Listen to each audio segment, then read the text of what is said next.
like saying, getting over on me. Total fraud. He came to work with me. He already had problems. Never complained about an injury. Anyway, but that story, it may be worth 40 grand for me because I love telling it.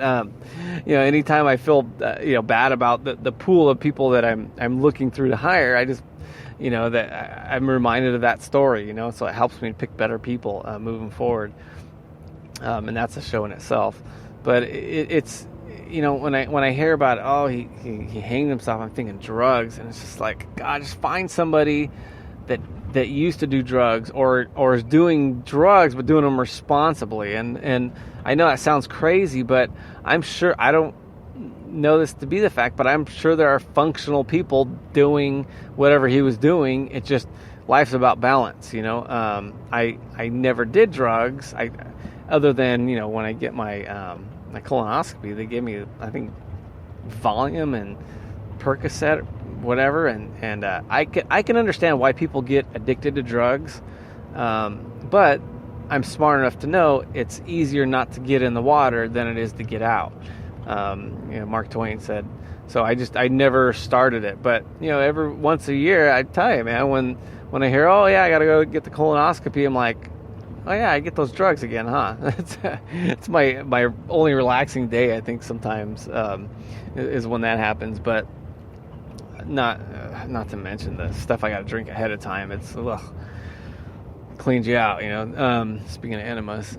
So it bugs me to know that this guy was doing drugs to where he was desensitized enough, or alcohol, to hang himself, because you're not going to do that sober. I don't think. And, and if you did, it's even more sad that you make such a dumb decision sober.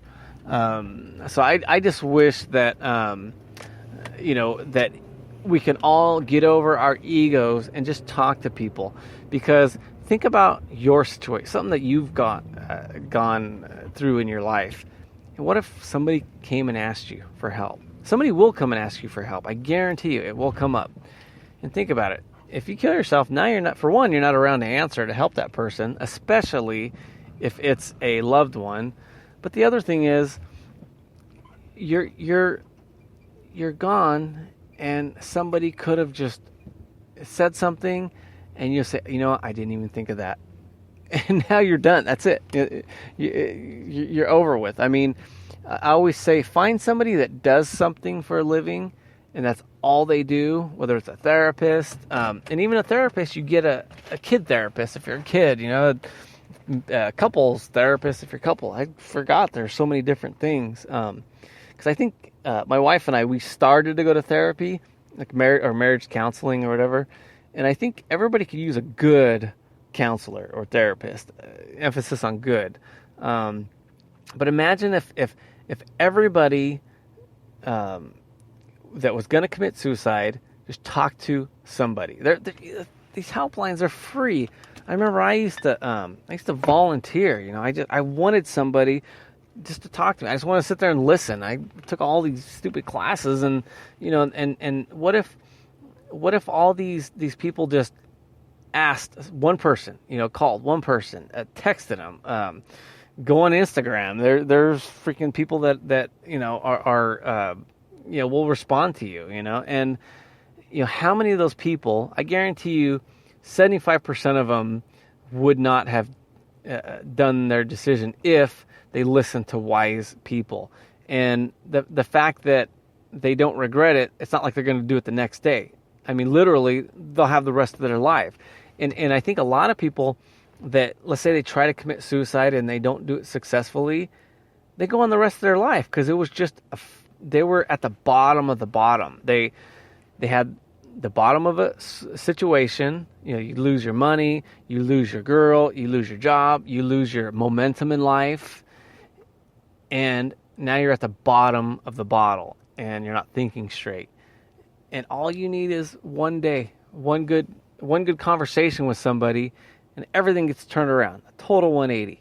And it's just, I think the world does a pretty good job of advertising it. I mean, just you call anybody, but I think these guys, or the Chris Cornell too, from, was it Soundgarden?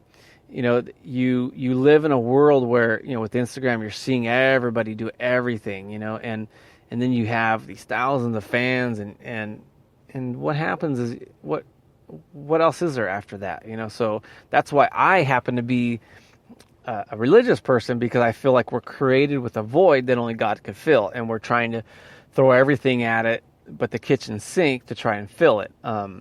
It kind of like in the same avenue would be, I tell people, if you're feeling bad about yourself, go help people.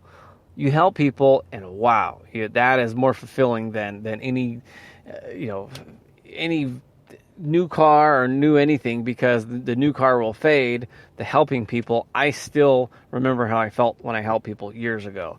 And to do that, to be able to do that, what a fulfilling thing. So I guess if anybody hears this, I mean, hell, you can email me, and if I don't know the answer, I'll reach out to somebody that does. But I know that sometimes you just need to hear that other people are going through what you're going through, sometimes worse, that there is going to be a time where all the stuff will not matter. The same stuff you're killing yourself over now will not matter eventually. Whether it's a breakup, whether it's a financial situation you're in, whether it's an amputated leg, they do studies.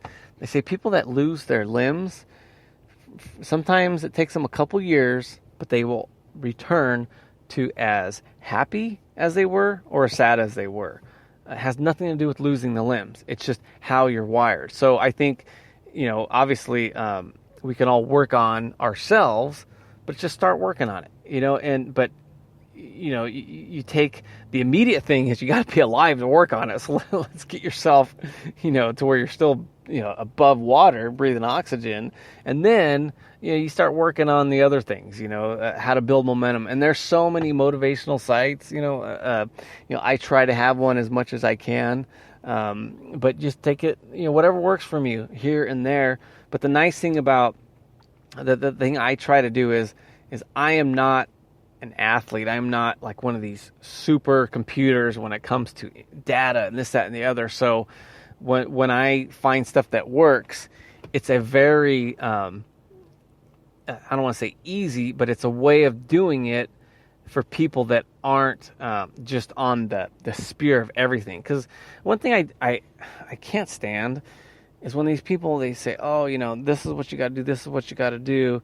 Yeah, I've spoken in front of millions of people. I'm a great actor. I'm a great this, I'm a great that. Well, yeah, that's great, but most people aren't great. Most people are, a little above average. And, there are things out there to help us average people. Again, the only reason I think I'm as good as I am, or not that I'm the best ever, but I think it's because I tried to make up for all of my shortcomings. If I felt stupid, I'd just read a lot. If I was a slow reader, I would read books on how to read faster. Just whatever the problem is, try to fix it. And eventually, yeah, you may not be perfect, but those problems will be turned down enough to where they don't bug you. And you're just, let's say you're average in some areas, and then you try to excel where you are, where you can excel. And I happen to love to speak, but I was never a good speaker, and I'm still working on it.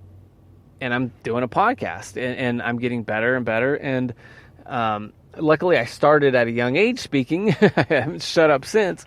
But it's, if I was just a natural, and I do know people that speak professionally, Rick Dees and George Del Hoyo, he does voiceover work, and the other one's probably one of the biggest morning DJs that got the whole thing started. And these people are natural, so it's hard for me to ask for them advice, because it's like asking a race car driver that's driving an Indy car, oh, how should I take this mountain? And you have a Honda Accord, so what you do is you ask people tips and tricks for, I guess the vehicle you're in. If it's get a new set of tires, if it's, okay, rip your air filter out, it'll help you, give you a little more horsepower, whatever it is. But I think it's it's kind of unfair for these people to say, "Oh, just do this, this, and this." So yeah, but you have so much momentum. You're halfway there, and it still work. And some of them worked really hard to be that great, and you can't discount that. But I think a lot of us, we try to achieve. Like, let's say somebody's a real good actor, and he gives a couple tips. Well, he happened to be gifted. He happened to be taking acting classes since he was a kid.